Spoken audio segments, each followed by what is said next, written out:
sitwasyon. Hindi man madali ang sitwasyon na tinatahak ko ngayon, pero ito ako ngayon. Kailangan kong labanan lahat-lahat. Kailangan kong labanan ang sitwasyon na hindi ko naman alam kung ano ang mangyayari sa araw-araw.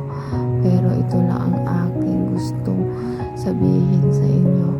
Ito siguro, if you were in my situation, maiintindihan mo rin kung bakit ako ganito. Yung sitwasyon na gustong maabot ang mga pangarap sa buhay, hindi madali, lalo na kapag pilit mong iniintindi lahat. Hindi naman kasi agad-agad makukuha mo ang mga gusto mong bagay. Kailangan mo magantay, mahabang pasensya sa sitwasyong ibibigay na sa'yo ni Lord, ang blessing na makakaya mong i-handle. Hindi lang naman kasi ang gagawin ay magantay. Kailangan magantay at kumilos para ang proseso na iyon ay paunti-unti mo na palang naaabot.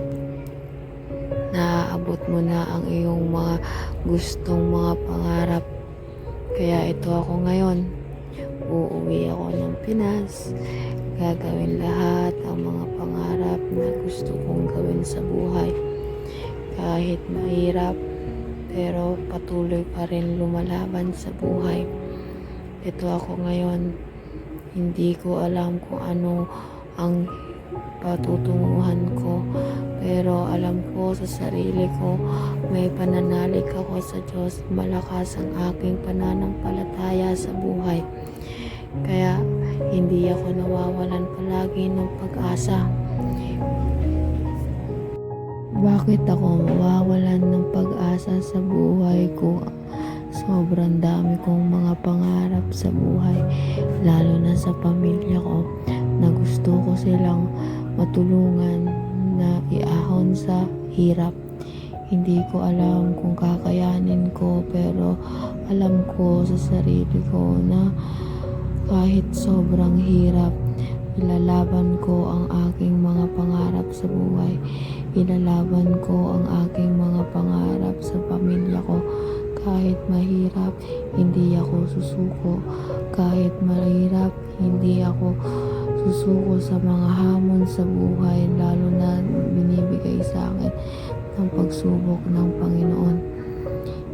Sobrang hirap ng kalagayan natin dito sa Pinas, pero alam ko na hanggat maaari, nakakayanin natin lahat-lahat ng mga sitwasyon. Hindi man madali ang sitwasyon na tinatahak ko ngayon, pero ito ako ngayon. Kailangan kong labanan lahat-lahat. Kailangan kong labanan ang sitwasyon na hindi ko naman alam kung ano ang mangyayari sa araw-araw. Pero ito lang ang aking gustong sabihin sa inyo. Ituloy lang ang iyong mga pangarap. Sa buhay, ituloy lang ninyo. Parang ito ako ngayon. Iniisip ko lang itong sitwasyon ko ngayon. Pinagdadasal ko araw-araw yon sa Panginoon.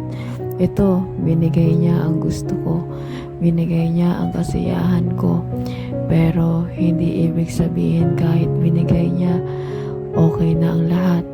May pagkakataon talagang madaming pagsubok sa buhay. Kaya ito ako ngayon, araw-araw lumalaban sa buhay, araw-araw bumabangon para ipagpatuloy ang mga pangarap ko sa buhay.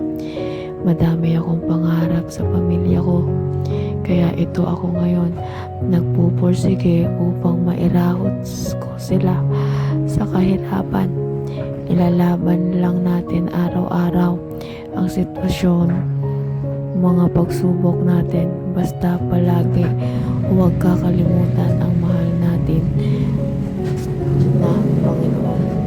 Tuloy lang natin to kahit sobrang hirap. Basta huwag tayong susuko. Padayon lang.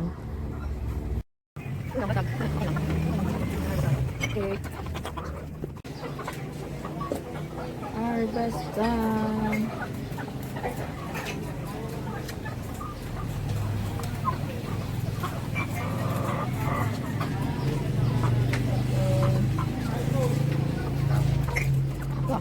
Good guys. Thank you guys.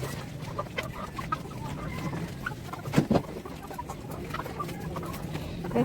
Ang lahat ng 22, 23, 24, 25 pieces ang kanilang na itlog. Thank you guys. Thank you guys. Thank you guys. Thank you guys. Let's go kumain natin ang itlog.